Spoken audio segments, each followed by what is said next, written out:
கார்த்திகை பிறந்துவிட்டால் எங்கும் சரண கோஷம்தான்.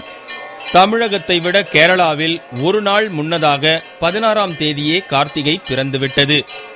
இதையொட்டி சபரிமலை சன்னிதானம் அதிகாலை 4 மணிக்கு திறக்கப்பட்ட போது பக்தர்கள் எழுப்பிய சரண கோஷம் விண்ணையும் தொடும் அளவு ஓங்கி ஒலித்தது.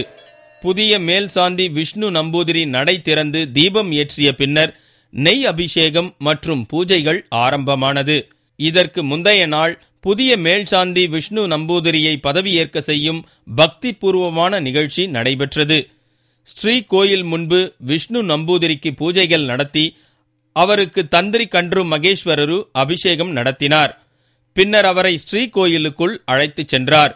இனி ஓராண்டு காலம் சபரிமலையில் தங்கியிருந்து அவர் ஐயப்பனுக்கு பூஜை செய்வார்.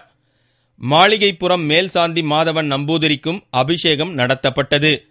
சபரிமலையில் நடை திறந்த முதல் நாளிலேயே அதிகாலையில் பக்தர்கள் கூட்டம் முண்டி அடித்தது. கடந்த ஆண்டுகளை ஒப்பிடும்போது இந்த ஆண்டு பாதுகாப்பும் அதிகரிக்கப்பட்டுள்ளது.